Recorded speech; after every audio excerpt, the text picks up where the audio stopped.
Pembacaan Alkitab tanggal 20 November tahun 2022, hari ke-324. Yeremia pasal 23. Janji tentang tunas Daud yang adil. Celakalah para gembala yang membiarkan kambing domba gembalaanku hilang dan terserak. Demikianlah firman Tuhan. Sebab itu beginilah firman Tuhan Allah Israel terhadap para gembala yang mengembalakan bangsaku. Kamu telah membiarkan kambing dombaku terserak dan tercerai-berai, dan kamu tidak menjaganya. Maka ketahuilah, aku akan membalaskan kepadamu perbuatan-perbuatanmu yang jahat. Demikianlah firman Tuhan. Dan aku sendiri akan mengumpulkan sisa-sisa kambing dombaku dari segala negeri kemana aku mencerai-beraikan mereka. Dan aku akan membawa mereka kembali ke padang mereka. Mereka akan berkembang biak dan bertambah banyak. Aku akan mengangkat atas mereka gembala-gembala yang akan menggembalakan mereka, sehingga mereka tidak takut lagi, tidak terkejut, dan tidak hilang seekor pun. Demikianlah firman Tuhan. Sesungguhnya waktunya akan datang, demikianlah firman Tuhan, bahwa aku akan menumbuhkan tunas adil bagi Daud. Ia akan memerintah sebagai raja yang bijaksana, dan akan melakukan keadilan dan kebenaran di negeri.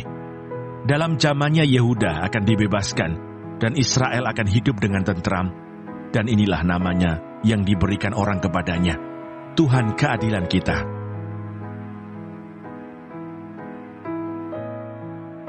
Mazmur 46.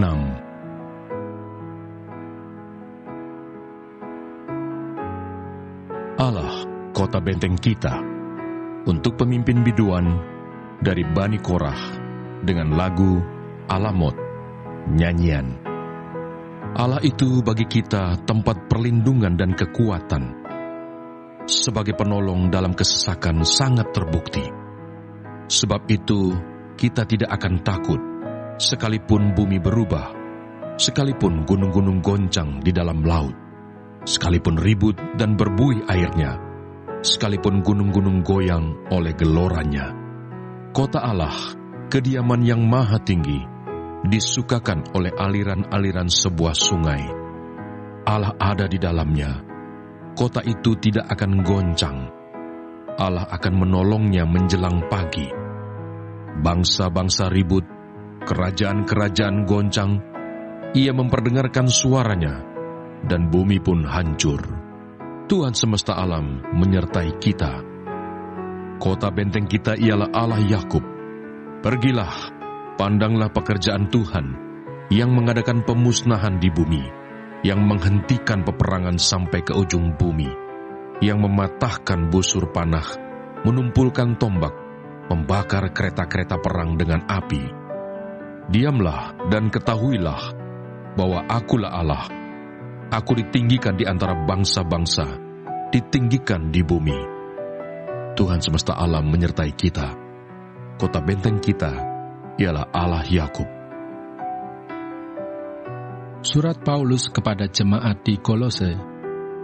Kolose pasal 1. Dan dikuatkan dengan segala kekuatan oleh kuasa kemuliaannya untuk menanggung segala sesuatu dengan tekun dan sabar, dan mengucap syukur dengan sukacita kepada Bapa yang melayakkan kamu untuk mendapat bagian dalam apa yang ditentukan untuk orang-orang kudus di dalam kerajaan terang. Ia telah melepaskan kita dari kuasa kegelapan dan memindahkan kita ke dalam kerajaan anaknya yang kekasih. Di dalam Dia kita memiliki penebusan kita, yaitu pengampunan dosa.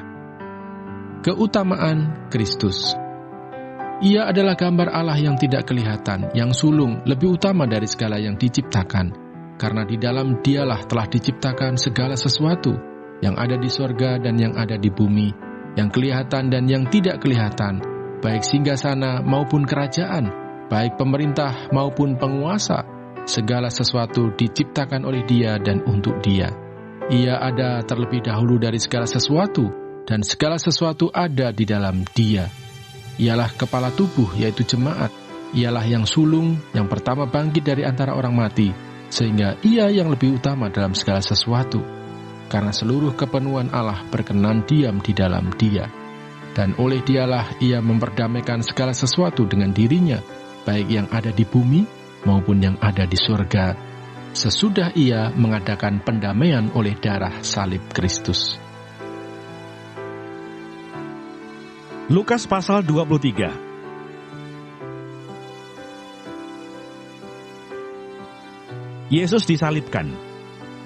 Ketika mereka sampai di tempat yang bernama Tengkorak, mereka menyalibkan Yesus di situ dan juga kedua orang penjahat itu, yang seorang di sebelah kanannya dan yang lain di sebelah kirinya.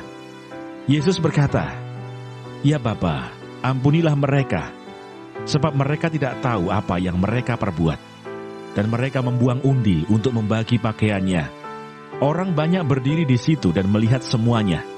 Pemimpin-pemimpin mengejek dia, katanya, "Orang lain ia selamatkan, biarlah sekarang ia menyelamatkan dirinya sendiri. Jika ia adalah Mesias, orang yang dipilih Allah." Juga prajurit-prajurit mengolok-olokkan dia. Mereka mengunjukkan anggur asam kepadanya dan berkata, "Jika engkau adalah raja orang Yahudi, selamatkanlah dirimu." Ada juga tulisan di atas kepalanya, "Inilah raja orang Yahudi."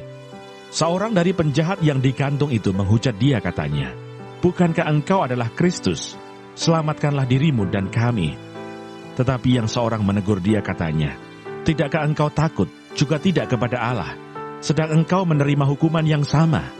Kita memang selayaknya dihukum, sebab kita menerima balasan yang setimpal dengan perbuatan kita. Tetapi orang ini tidak berbuat sesuatu yang salah." Lalu ia berkata, "Yesus, ingatlah akan aku apabila engkau datang sebagai raja."